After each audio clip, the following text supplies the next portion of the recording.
Hello, welcome back to आईच्या गावचा Safarnama part 2 मध्ये. तर सगळ्या ऑर्डर्स म्हणजे 2 बल्क ऑर्डर्स माझ्या कंप्लीट झाल्या आणि मी भाऊजींना घेऊन महाडच्या एका कुरिअर एजन्सीमध्ये ऑर्डर कुरिअर करायला गेले होते.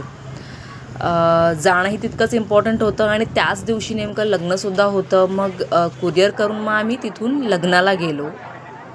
हे लग्न होतं माझ्या पप्पांच्या मानलेल्या आत्याच्या नातीचं लग्न. हे घरातलंच लग्न असल्यामुळे आम्हाला जावं लागलं, इन्व्हिटेशन होतं. पण मात्र येताना आम्ही चक्क तो डोंगर अर्धवट चालत चालत आलो, मी आणि माझा भाचा वरून. आणि अर्ध्या रस्त्यामध्ये हे जे बसलेत ना भाऊजी, हे आम्हाला न्यायला आले त्यांच्या बुलेटवरून. कारण गाडी 2 व्हीलरच होती आमच्याकडे फक्त, त्यामुळे येऊन जाऊन आम्ही करत होतो.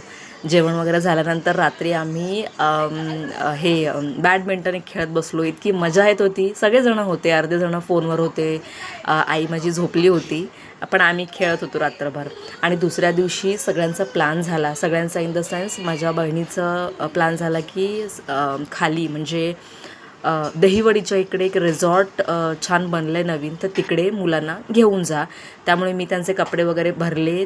ती आणि माझी बालमैत्रीण त्या दोघीजणी रायगड बघायला गेल्या होत्या, म्हणून मी मुलांच्या कपड्यांची भराभरी केली आणि त्यांना पाठवलं रिसॉर्टवरती.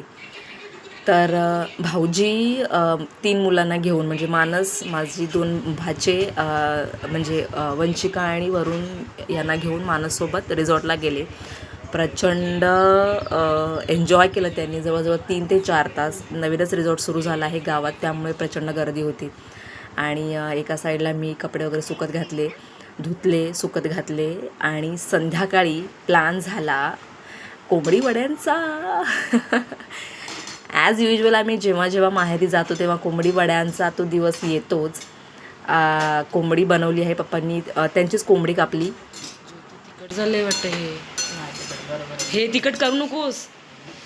ही तिखट आहे, ही आहे ना. हे बघ, ऐक ना, हे करता येतं. कमी टाकले ती, मी घरातली टाकले माझ्या आणलेली. ती पण कमी टाक. अगं मला जळजळ होते ज्योती. मी सुद्धा दुपारी थोडीशी हे झाली ना, माझी भाजी थोडीशी तिखट झाली, पण जळजळ झाली ना. का दूध आहे ना, दूध थोडंसं थंड करायला ठेव. तात्पुरतं पेय आहे. हो, मग चहा घेतलाच नाही मी. चहा घ्यायचा. माझ्या मोठ्या भाच्याची 10वी चालू असल्यामुळे तो समर वेकेशनमध्ये सुद्धा अभ्यास करत होता. आणि हे आमचे रुसूबाई नेहमीच रुसतच असतात.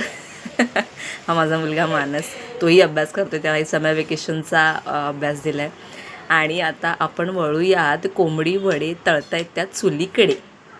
ठीक आहे, वडे करायला माझी आई बसली आहे चुलीवरती. आता ती माझ्याकडे वरती बघेल. बिचारी खूप थकली आहे, प्रचंड थकली आहे. म्हणजे डायबिटीज सुरू झालं आहे तिला, त्याच्यामुळे. चला मी तुम्हाला चुलीकडे घेऊन जाते. ते बघा किती सारे वडे बनलेले आहेत आणि मुलं एकावर एक ताव मारतायत अक्षरशः.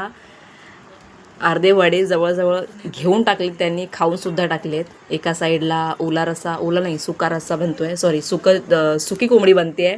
आणि एका साईडला कोंबडी वडे बनत आहेत. ही पडवी, इथे कोंबड्या मस्तपैकी आरामात झोपलेल्या आहेत. आणि हे आमचे 2 डॉगीज, मोती आणि बंटी. कोंबडी कापल्यामुळे वासानेच ते लोक असे आलेले आहेत. मला मम्मीने एका साईडला मशरी भाजायला सांगितली, भाजायला सांगितलं आहे चुलीमधल्या निखाऱ्याने. तर ते साईड बाय साईड मी करते आहे. हां, मला येतं.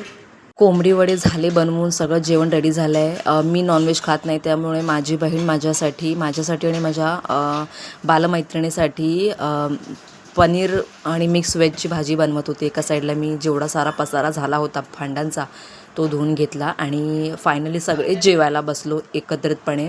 तर माहेरचा जेव्हा मी येते तेव्हा हा कोंबडी वड्यांचा फिक्स दिवस. तुम्हाला व्लॉग आवडला असेल तर चॅनलला लाईक, शेअर आणि सबस्क्राईब नक्की करा. भेटूयात नेक्स्ट व्लॉगमध्ये. बाय.